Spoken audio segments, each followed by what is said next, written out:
Suatu hari beliau ini pakai piyama tanpa alas kaki, berjalan mondar-mandir di ruang keluarga rumahnya sambil memanggil-manggil nama Bu Ainun. Hai, wassalamualaikum warahmatullahi wabarakatuh. Terima kasih sudah klik video ini. Oke Wak, jadi di hari Selasa ini Nadia akan kembali menceritakan tentang biografi salah satu tokoh Indonesia dan salah satu idola aku, yaitu Baharudin Yusuf Habibie atau B.J. Habibie. Si eyang yang jenius dan sosok laki-laki yang paling setia sampai akhir hayatnya. Dan yang pasti sisi jenius dan setia ini menjadi idola semua orang, dan bahkan sampai kepergian pun ditangisi banyak orang juga Wak. Kenapa? Karena memang banyak sekali prestasi yang sudah dihasilkan Eyang Habibie. Pernah menyelamatkan Indonesia dari jurang resesi setelah krisis moneter pada tahun 1998. Setia sampai akhir hayatnya hanya untuk mencintai satu wanita saja, dan dikarenakan otaknya yang jenius dan hati nurani yang tinggi, sepeninggalan beliau ini dinobatkan sebagai Bapak Teknologi Indonesia sekaligus negarawan oleh Presiden Joko Widodo. Selain kisah cintanya dengan Ibu Ainun Habibie yang merupakan istri yang paling dicintai oleh B.J. Habibie, beliau ini juga merupakan presiden ketiga Indonesia. Dan dengan segala kejeniusannya, di mana IQ-nya ini melebihi IQ Albert Einstein, menjadikan beliau ini sosok yang paling ahli dalam bidang kedirgantaraan. Kisah hidupnya pasti sangat menginspirasi banyak orang, bahkan kata-kata dan nasihat bijak beliau pun tidak kalah menginspirasi.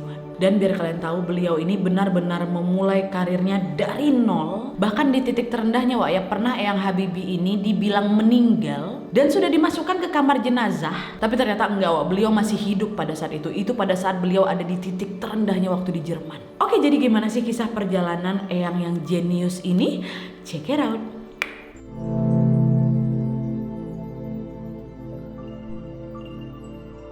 Eyang Baharudin Yusuf Habibie ini memiliki nama lengkap Profesor Dr. Ing. Dr. SC, ya Allah banyak kali gelar beliau, SC Mult ya kayak gitulah ya. Baharudin Yusuf Habibie yang memang merupakan tokoh yang paling berpengaruh dan prestasinya diakui sampai luar negeri. Beliau ini lahir di Parepare, Sulawesi Selatan pada tanggal 25 Juni 1936 dari pasangan Alwi Jalil Habibie dan Raden Ayu Tuti Saptomarini. Eyang Habibie ini merupakan anak keempat dari 8 bersaudara. Ayah beliau yaitu Bapak Alwi Habibie ini adalah seorang ahli pertanian yang berasal dari Gorontalo. Sementara sang ibu R.A. Tuti Marini ini adalah seorang spesialis mata yang berasal dari Yogyakarta. Nah, Eyang Habibie ini tumbuh dalam keluarga yang religius, di mana ayah beliau ini seringkali membacakan Al-Quran kepada anak-anaknya semenjak mereka semua masih kecil. Dan Eyang Habibie pernah mengaku bahwa ayat-ayat kursi yang sudah dibawakan oleh ayahnya ini selalu membuat beliau tenang. Dan gak heran juga kalau ayah beliau ini selalu membacakan Al-Quran 1-2 juz di hadapan anak-anaknya. Dan yang pasti kebiasaan membacakan Al-Quran yang sudah memang ditanamkan sejak dini mampu memberikan pengaruh yang sangat positif kepada B.J. Habibie beserta saudara yang lain, sehingga waktu Eyang Habibie ini masih kecil, masih umur 3 tahun nih, beliau sudah sangat lancar dan mampu membaca Al-Quran. Kalian bayangin, beliau betul-betul membaca Al-Quran dengan sangat lancar, umur 3 tahun. Dan selain itu, sedari kecil Eyang Habibie ini memang sudah dikenal anak yang cerdas. Dikarenakan lahir di Parepare, Eyang Habibie ini pun menempuh sekolah dasarnya di SD Parepare juga. Nah, pada saat itu juga Eyang Habibie ini memiliki kegemaran menanggungi kuda, menunggangi. Dan pada saat itu Eyang Habibie ini juga memiliki kegemaran menunggangi kuda dan membaca. Beliau ini dikenal cerdas sejak beliau duduk di bangku sekolah dasar. Tapi sayangnya ketika beliau berusia 14 tahun, beliau harus kehilangan ayah tercinta yang meninggal pada tanggal 3 September 1950 dikarenakan serangan jantung.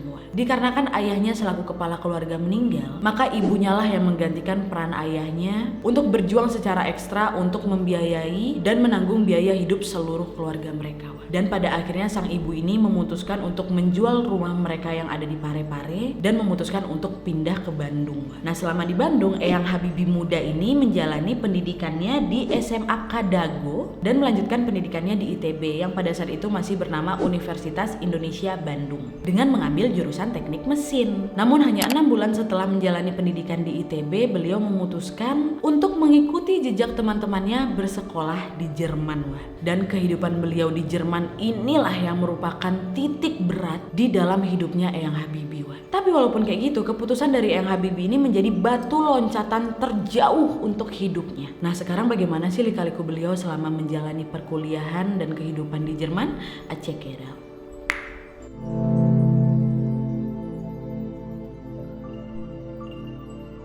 Nah jadi Wak, pada saat beliau ini melanjutkan pendidikan di Jerman, beliau ini nggak sama kayak kawan-kawan yang lain yang dapat beasiswa. Eyang Habibie tidak menggunakan beasiswa dari Menteri Pendidikan dan Kebudayaan Indonesia untuk melanjutkan perkuliahannya di Jerman, melainkan menggunakan biaya sendiri dari ibunya. Nah mengingat pesannya Bung Karno tentang pentingnya penguasaan teknologi yang berwawasan nasional, yaitu teknologi maritim dan teknologi dirgantara dikala Indonesia itu masih berkembang, akhirnya Eyang Habibie pun diberikan kesempatan untuk melanjutkan pendidikannya di Jerman.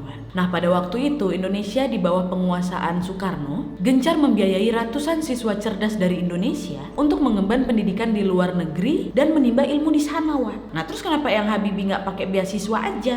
Nah dulu memang Wak, Eyang Habibie ini sempat mengajukan beasiswa, tapi sama ibunya dilarang. Rupanya ibu dari Eyang Habibie ini memiliki alasan kenapa beliau melarang Eyang Habibie untuk mengambil jalur beasiswa. Karena setelah ayah Eyang Habibie ini meninggal dunia Wak, sang ibunda sudah berjanji untuk membiayai segala keperluan anak-anaknya dengan usahanya sendiri, hingga anak-anaknya ini bisa menjadi orang yang berguna bagi nusa dan bangsa gitu. Inilah janji dari ibu Eyang Habibie kepada sang suami Wak. Itulah kenapa akhirnya Eyang Habibie ini nggak ngambil jalur beasiswa Wak. Nah pada saat ingin menempuh pendidikan di Jerman, Eyang Habibie ini termasuk di rombongan kedua di antara ratusan pelajar SMA yang secara khusus dikirimkan ke berbagai negara. Kemudian di sana Eyang Habibie ini memilih jurusan teknologi penerbangan dengan spesialisasi konstruksi pesawat terbang di Rheinland-Westfalen Asian Technic Hochschule.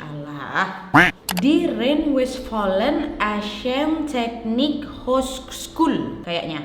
Mohon maaf ya Wak kalau salah eja. Dan ketika Eyang Habibie ini sampai di Jerman Wak, Eyang Habibie memiliki tekad yang sungguh-sungguh di perantauan dan berjanji akan balik ke Indonesia membawa kesuksesan, mengingat jerih payah ibunya yang sudah membiayai kuliah dan kehidupan sehari-hari di sana Wak. Dan beberapa tahun kemudian di tahun 1955 di Aachen, 99% mahasiswa yang berkuliah di Jerman itu diberikan beasiswa full. Dan tidak seperti mahasiswa Indonesia lain yang memiliki paspor biru karena beasiswa Wak. Paspor Eyang Habibie pada saat itu warna hijau yang berarti penduduk sipil biasa. Dan selama beliau bertahan hidup di Jerman Wak, masa pendidikannya di Jerman gak selesai gitu aja. Banyak kali rintangan yang harus dihadapi oleh Eyang Habibie. Ini pernah ya Wak ya, supaya bisa mandi, Eyang Habibie ini terpaksa harus mandi di kamar mandi umum, mengantri bersama warga yang juga mau mandi. Tapi dikarenakan harus selalu mengantri nih Wak, biar kalian tahu Eyang Habibie ini memilih untuk mandi 2 kali seminggu. Supaya apa? Supaya waktunya ini gak habis cuma untuk mengantri mandi aja. Dan gak cuma itu aja kiatnya Eyang Habibie ini untuk berhemat Wak. Beliau ini sengaja berlama-lama di perpustakaan sampai mau tutup. Alasannya dikarenakan di sana beliau bisa mendapatkan minuman gratis. Dan terkadang juga suka dikasih apel oleh petugas perpustakaan di sana Wak. Belum lagi soal dananya. Ketika mahasiswa lain mendapatkan sokongan dana dari pemerintah melalui beasiswa, Eyang Habibie harus rela susah payah menunggu kiriman dari ibunya Wak. Pernah Eyang Habibie mengatakan, terkadang uang terlambat datang, tengah mati saya makan. Saya juga gak bisa naik bis untuk berhemat, jadi saya harus jalan. Tapi saya senang, kata beliau Wak. Pernah nih Wak ya, beliau ini berada di posisi yang sangat sulit dan sangat rindu sama keluarganya Wak. Dan akhirnya beliau ini mencoba mencari masjid untuk beribadah dan menenangkan diri. Eyang Habibie mengatakan pada saat itu gak ada masjid, adanya gereja.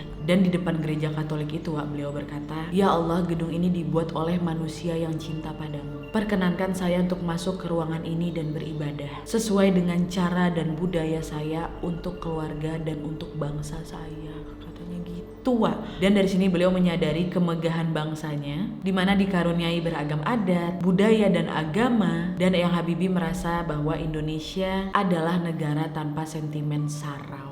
Dan dari dukanya Eyang Habibie ini membakar semangatnya untuk mewujudkan cita-cita beliau. Beliau bermimpi bahwa suatu saat nanti Indonesia pasti akan memiliki pesawat terbang sendiri yang mampu mengangkut barang dan manusia yang ada di negara kepulauan itu. Dan cerita lain mengenai titik terendah dari Eyang Habibie ini adalah ketika beliau mengidap TBC tulang. Dan pada saat itu beliau langsung dibawa lah ini ke rumah sakit. Tapi teman-teman beliau nggak ada yang tahu Wak. Bahkan nih Wak ya, beliau sempat dikira sudah meninggal dunia oleh suster dan dimasukkan ke dalam ruang jenazah padahal masih hidup. Akhirnya setelah ketahuan beliau ini masih hidup, barulah itu dikeluarkan kembali dari kamar jenazah kan Wak, dirawat lagi. Tapi meskipun menahan rasa sakit Wak, B.J. Habibie masih mengingat negaranya. Ketika dia terbangun dari istirahatnya di rumah sakit, yang beliau ingat ingat adalah negaranya. Kemudian di sana beliau sempat membuat puisi yang diberikan judul Sumpahku. Sumpahku terlentang, jatuh, perih, kesal. Ibu Pertiwi engkau pegangan. Dalam perjalanan janji pusaka dan sakti, tanah tumpah darahku makmur dan suci, hancur badan tetap berjalan. Jiwa besar dan suci membawaku kepadamu. Aduh, merinding ah. Dan semasa beliau ini berlibur, beliau menjadikan kesempatan ini menjadi kesempatan emasnya untuk bisa belajar. Selain itu juga beliau memanfaatkan waktu liburannya ini untuk mencari uang supaya bisa membeli buku. Tapi ketika masa liburannya ini habis, maka seluruh kegiatannya dikesampingkannya. Dia fokus belajar aja. Dan hal ini berbeda dengan teman-temannya yang lain, dimana ketika mereka ini berlibur, mereka lebih memilih untuk bekerja dan mencari pengalaman tanpa memikirkan ujian. Dan akhirnya di tahun 1960, beliau mampu mendapatkan gelar diploma Ing dari Jerman di kampus beliau, dan beliau mendapatkan predikat cum laude atau sempurna dengan nilai rata-ratanya adalah 9,5 wah. Dan dengan mendapatkan gelar insinyur ini, beliau pun mendaftarkan diri untuk bekerja di firma Talbot yang merupakan industri kereta api di Jerman wah. Dan walaupun sudah mendapatkan gelar insinyur dan sudah bekerja, beliau tetap melanjutkan pendidikannya untuk mendapat gelar doktor, di mana beliau melanjutkan pendidikannya di Technische Hochschule di Fakultät der Mechanischen di Teknik Hochschule di Fakultät der Maschinenwesen Aachen untuk bisa mendapatkan gelar doktornya wah. Dan di tahun 1962 B.J. Habibie pun menikahi Ibu Ainun, lalu memboyong istri tercintanya ini ke Jerman. Hidupnya setelah menikah pun masih sangat sulit wah, dimana beliau harus menghemat dan memilih untuk berjalan kaki ke tempat kerjanya, padahal jarak dari tempat tinggalnya ke tempat kerjanya itu jauh kali. Hal ini dilakukan untuk apa? Demi menghemat. Dan selain itu juga Eyang Habibie ini harus pulang tengah malam dikarenakan waktu jalan kakinya untuk balik ke rumah, padahal harus tetap belajar untuk studinya wah. Nah, gimana kisah cinta dari Eyang Habibie dan Ibu Ainun nanti aku jelasin ya. Kalian juga pasti udah bakal tahu lah gimana romantisnya mereka berdua ini, tapi nanti ya tahan. Nah, perjuangan yang sama juga dirasakan oleh sang istri wah, dimana Ibu Ainun ini harus rela mengantri untuk bisa mencuci baju di tempat umum supaya bisa menghemat pengeluaran uang wah. Dan setelah berjuang dengan pendidikannya, Eyang Habibie akhirnya mendapatkan gelar doktor engineer dari kampusnya tadi dan predikannya cum laude lagi dengan rata-rata nilainya adalah bukan 9,5 lagi wah, 10. Dan beliau mendapatkan gelar doktornya di usia 28 tahun. Bisa dibilang usia yang sangat belia kali wah. Nah, setelah itu karir beliau di Jerman bisa dikatakan cemerlang wah, dan kecerdasan serta kegemilangannya ini pun semakin dikenal oleh ahli dirgantara Jerman ketika beliau ini menciptakan crack progression theory atau teorinya Habibie wah. Dan berkat kejeniusannya nih wah, beliau pun dipercaya untuk menjadi direktur teknologi dan vice president perusahaan penerbangan Messerschmitt Bölkow Blohm atau MBB, di mana MBB ini adalah salah satu perusahaan penerbangan terkemuka di Jerman wah. Nah, karena memang Jerman pada saat itu mengetahui bahwa Eyang Habibie ini bukan orang biasa, langsung saja Jerman menawari Eyang Habibie dengan status warga negara kehormatan. Tapi beliau bukannya senang wah, padahal itu status adalah status yang jarang diberikan oleh Jerman. Eyang Habibie justru menolaknya, di mana Eyang Habibie pernah berkata, sekalipun menjadi warga negara Jerman, kalau suatu saat tanah airku memanggilku, maka paspor Jerman ini akan saya robek dan saya akan pulang ke Indonesia. Walaupun demikian, Jerman pun mafhum dan tetap memberikan penghormatan kepada Eyang Habibie dengan membebaskan beliau untuk tetap tinggal di Jerman sepanjang yang beliau mau. Hal yang hampir sama juga dilakukan oleh pemerintahan Filipina, di mana Filipina pernah membujuk Eyang Habibie ini dengan tawaran yang sama seperti Jerman dan menawari mengelola dirgantara di sana. Lagi-lagi jawaban Eyang Habibie tetap tegas dan sama, ditolaknya. Inilah saking cintanya kali dia sama Indonesia wah, subhanallah.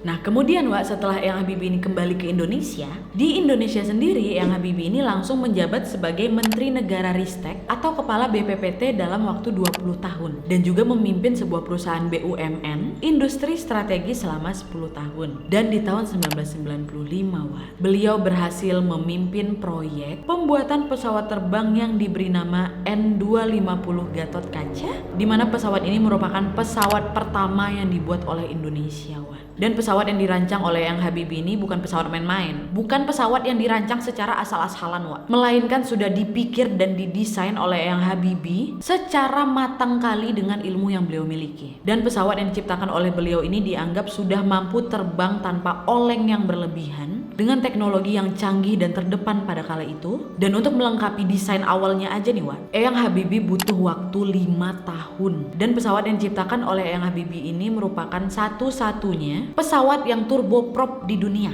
dimana menggunakan teknologi fly by wire, yaitu terbang dengan kabel, atau diartikan FBW ini adalah sebuah sistem yang menggantikan pengendalian penerbangan manual dengan antarmuka elektronik. Wah. Dan saat itu pesawat ciptaan beliau yaitu N250 Gatot Kaca ini sudah terbang sebanyak 900 jam dan selangkah lagi bisa mendapatkan sertifikasi untuk Federal Aviation Administration. Wah. Dan di zamannya itu Wah, PT IPTN atau sekarang PT Dirgantara Indonesia atau Indonesian Aerospace sudah membangun pesawat hingga ke Amerika dan Eropa demi bisa mencapai pasaran di negara itu. Meskipun begitu banyak orang yang menganggap remeh pesawat buatan B.J. Habibie.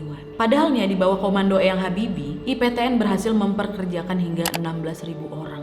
Namun sialnya ketika IPTN ini lagi berjaya, justru Presiden Soeharto memerintahkan penutupan IPTN beserta industri strategis lain dikarenakan alasan krisis moneter yang terjadi di tahun 1996 sampai 1998. Dan sebanyak 16.000 karyawan IPTN itu pun menyebar secara terpaksa ke pabrik pesawat negara lain untuk mencari rezeki kayak Brazil, Kanada, Eropa hingga Amerika. Dan parahnya lagi justru Indonesia yang membeli pesawat dari negara-negara tersebut.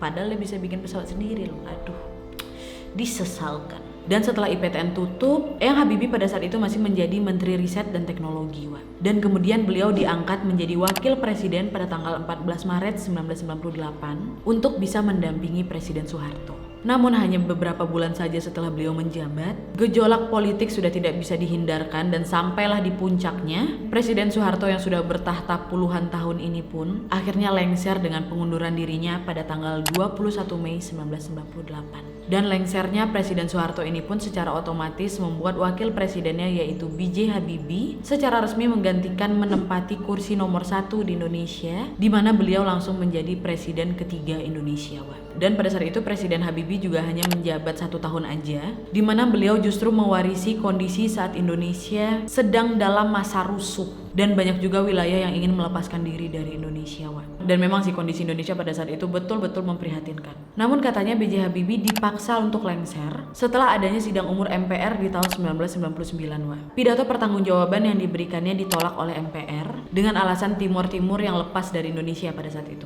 Dan setelah jabatannya dilepas, KH Abdurrahman Wahid pun menjadi presiden pengganti beliau. Dan setelah berhenti menjadi presiden, B.J. Habibie kembali menjadi masyarakat biasa dan beliau memilih untuk bermukim kembali ke Jerman meski sesekali pulang ke Indonesia.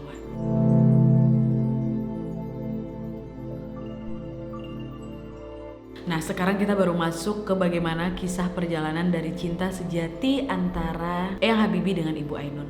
Nah, jadi Eyang Habibie ini memang menikahi teman SMA-nya atau lebih tepatnya adik tingkatnya yang bernama Hasri Ainun Besari. Nah, kisah cinta mereka ini memang dianggap sangat menarik dan menginspirasi bagi pasangan-pasangan yang lain. Eyang Habibie dan Ibu Ainun ini sudah saling mengenal semenjak mereka berusia 12 tahun. Mereka pada saat itu masih bersekolah di SMA yang sama dan keduanya juga sama-sama dikenal sebagai siswa-siswi yang cerdas. Nah, Eyang Habibie ini adalah kakak kelasnya Ibu Ainun, satu tingkat di atas Bu Ainun. Walaupun memang sering dijodoh-jodohkan sama kawan-kawannya, Eyang Habibie pada saat itu nggak ada kepikiran mau mendekati lawan jenis memang, karena memang fokus belajar aja, sama juga kayak Ibu Ainun. Dikarenakan kecerdasan dari Eyang Habibie dan Ibu Ainun inilah yang juga menjadi salah satu kesamaan mereka yang membuat keduanya sering dijodohkan. Bahkan pernah nih ya pasti kalian juga udah tahu, Eyang Habibie ini sering meledek Ibu Ainun dengan julukan jelek, gendut, kayak gula Jawa, ya kan? Dan julukan gula Jawa pun melekat dengan Ibu Ainun pada saat beliau masih SMA itu. Walaupun memang sering diledek seperti itu dikarenakan ulah dari Eyang Habibie membuat Ibu Ainun memang gak kesal, tapi Ibu Ainun gak pernah marah dengan panggilan tersebut. Dan setelah lulus SMA, pada saat Eyang Habibie ini melanjutkan pendidikan di ITB, yang akhirnya gak sampai 1 tahun Eyang Habibie ini terbang ke Jerman tuh loh.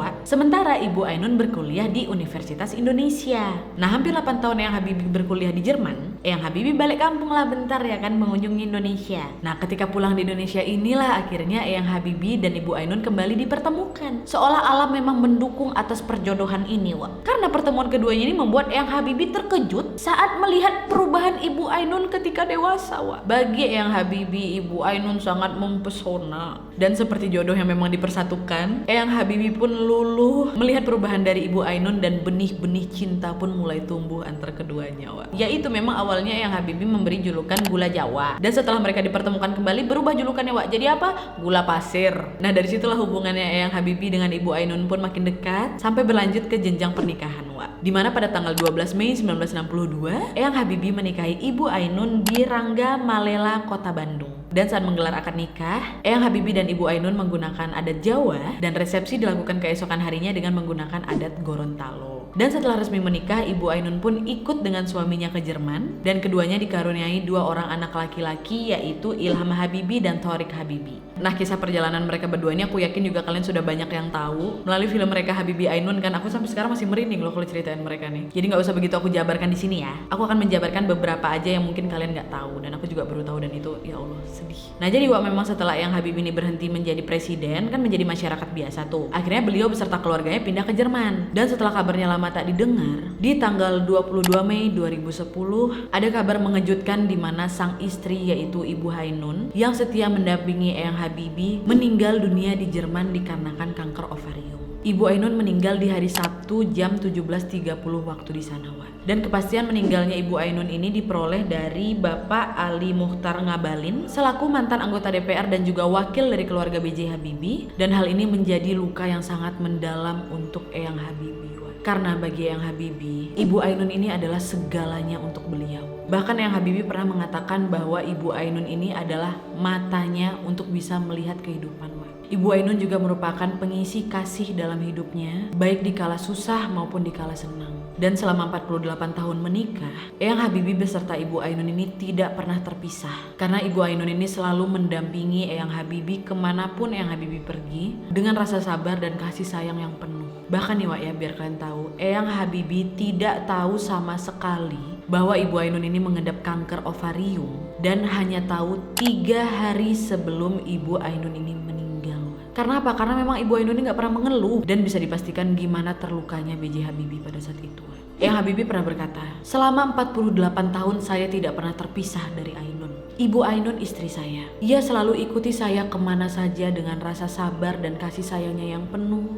Barangkali kalian sudah biasa hidup terpisah dari istri kalian. You pergi dinas dan istri di rumah, tapi tidak dengan saya. Saya ini baru tahu Ibu Ainun mengidap kanker ovarium 3 hari sebelum beliau meninggal. Karena selama ini tidak pernah ada tanda-tanda dan tidak pernah ada keluhan yang keluar dari mulut ibu. Itulah kata B.J. Habibie, Wak. Dan Eyang Habibie melanjutkan, 2 minggu setelah beliau ini ditinggal oleh Ibu Ainun, suatu hari beliau ini pakai piyama, Wak, tanpa alas kaki, berjalan mondar-mandir di ruang keluarga rumahnya sambil memanggil-manggil nama Bu Ainun. Beliau mencari Bu Ainun ke semua sudut rumah, Wak. Nah, para dokter yang melihat perkembangan Eyang Habibie saat peninggalan Ibu Ainun pun, B.J. Habibie akan meninggal dalam waktu 3 bulan kalau kayak gini terus. Dan mereka bilang kita harus tolong Habibie. Nah, karena melihat kondisi B.J. Habibie seperti itu, akhirnya para dokter yang ada di Jerman dan di Indonesia berkumpul dan memberikan 4 pilihan untuk B.J. Habibie. Di mana Eyang Habibie mengatakan, pertama, saya harus dirawat, diberi obat khusus sampai saya ini bisa mandiri meneruskan hidup. Artinya saya ini gila, saya harus dirawat di rumah sakit jiwa. Opsi kedua, para dokter akan mengunjungi saya di rumah,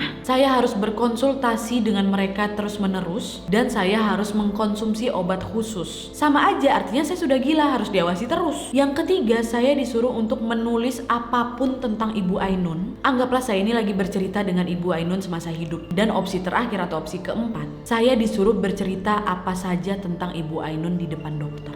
Nah, akhirnya dari keempat pilihan ini, Eyang Habibie memilih opsi ketiga, yaitu menuliskan apa saja mengenai Ibu Ainun dan beranggapan bahwa Eyang ini masih bercerita dengan Ibu Ainun seolah Ibu Ainun masih hidup, Wak.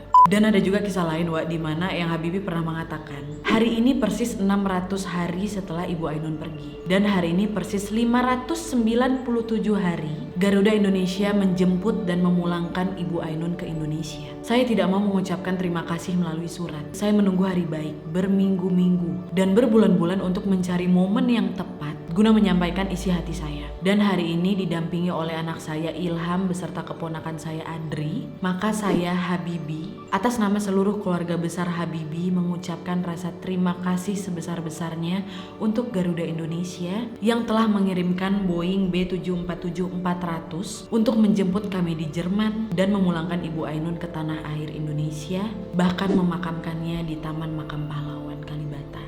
Sungguh suatu kehormatan sekali untuk keluarga kami, dan sekali lagi saya mengucapkan terima kasih untuk Garuda Indonesia. Ungkapan tersebut disampaikan oleh Eyang Habibie dalam sebuah acara di mana seluruh hadirin terhenyak, dan pada saat itu pun Eyang Habibie tidak kuat menahan air mata. Dan pernah nih Wak ya, aduh merinding aku. Pernah nih waktu Eyang Habibie lagi di Mata Najwa, Eyang Habibie berkata, andai kata saya nanti meninggal dunia, saya tahu orang yang pertama kali akan saya temukan bukan ibu saya, tapi Ainun. Sekarang kamu ada di sini gitu. Dan setiap hari Jumat Eyang Habibie beserta ajudan dan anak-anaknya akan rutin datang ke makam sang istri di Taman Makam Kalibata dengan membawa bunga sedap malam yang menjadi bunga kesukaan dari Ibu Ainun. Dan selain itu Eyang Habibie juga selalu menaruh hijabnya Ibu Ainun di bawah bantal beliau pada saat tidur. Bahkan kisah cinta dari Eyang Habibie beserta Ibu Ainun ini pun diabadikan menjadi monumen yang dinamakan Monumen Cinta Sejati Habibie Ainun. Monumen tersebut berbentuk Eyang Habibie yang memakai kacamata, mengenakan jas, sementara Ibu Ainun memakai kerudung sekaligus menggenggam setangkai bunga. Monumen ini diresmikan langsung oleh Eyang Habibie sekaligus Bapak Agus Arifin Nukmang sebagai Wakil Gubernur Sulawesi Selatan dan Wali Kota Parepare yaitu Bapak Taufan Pawe di alun-alun Parepare, Sulawesi Selatan pada tanggal 12 Juni 2015. Bahkan di monumen ini juga kita dapat menemukan puluhan foto-foto kebersamaan antara Eyang Habibie dengan Ibu Ainun. Nah, ada dua quote nih Wak yang paling terkenal dari B.J. Habibie, dimana ini juga bisa menjadi inspirasi buat kalian kaum jomblo. Yang pertama, tidak perlu mencari yang sempurna, cukup temukan orang yang selalu membuat kalian bahagia dan membuatmu berarti lebih dari siapapun. Dan quote kedua, kalau memang dia ini ditakdirkan untuk saya, kalian mau jungkir balik kayak gimana pun akan tetap saya yang dapat. Aduh, aku dari tadi nih Wak ya, dari tadi sumpah merinding, aku gak berhenti-berhenti loh, ya Allah. Eyang, Al-Fatihah.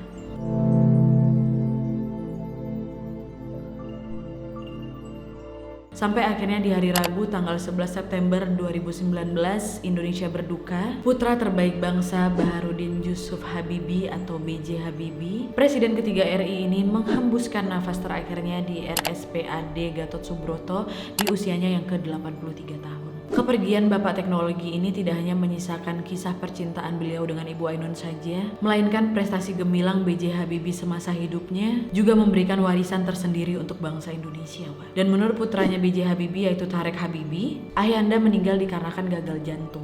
Dan sampai akhirnya perjuangan B.J. Habibie sebagai anak bangsa yang selalu berusaha untuk menggapai cita-citanya demi kemajuan pembangunan Indonesia pun menjadikan kisahnya ini layak untuk diketahui oleh semua orang, dan sampai akhirnya dibentuklah menjadi film yang bertajuk Habibie dan Ainun. Aku yakin pasti hampir seluruh kalian yang nonton video ini sudah nonton film Habibie Ainun kan? Inilah salah satu bentuk apresiasi kepada B.J. Habibie atas segala perjuangan, kejeniusannya, dan kisah percintaannya untuk tetap bisa kita kenang sampai kapanpun. Dan semasa hidupnya udah gak usah ditanya lagi gimana prestasi dan penghargaan yang sudah beliau dapatkan. Ini aku sampaikan dikit aja nih Wak ya. Di tahun 1967, Eyang Habibie ini mendapatkan gelar Profesor Kehormatan atau Guru Besar dari ITB Wak. Dan dari ITB juga Eyang Habibie ini mendapatkan penghargaan tertinggi yakni Ganesha Praja Manggala. Dan selain itu juga B.J. Habibie ini mendapatkan banyak pengakuan dari lembaga kelas internasional, mulai dari lembaga-lembaga yang ada di Jerman, Inggris, Swedia, Prancis, dan USA.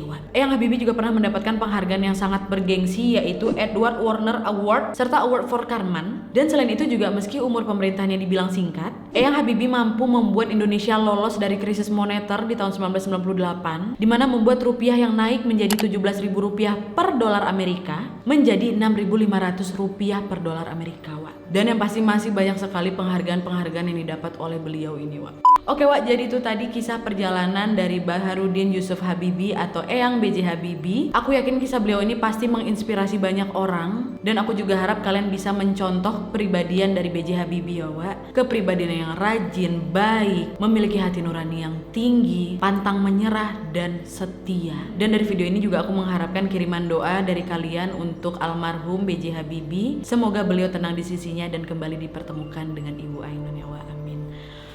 Aduh merinding. Oke Wak, jadi sekian dulu videonya. Terima kasih yang sudah menonton. Kalau kalian suka video ini, klik like-nya, jangan lupa komen di bawah untuk ide dan saran-saran untuk video selanjutnya. Jangan lupa nyalain notifikasinya supaya kalian tahu kalau aku upload video baru. And as always, jangan lupa untuk klik tombol subscribe supaya kalian sama-sama tahu informasi menarik dan menegangkan dari channel aku. See you next video Wak, bye.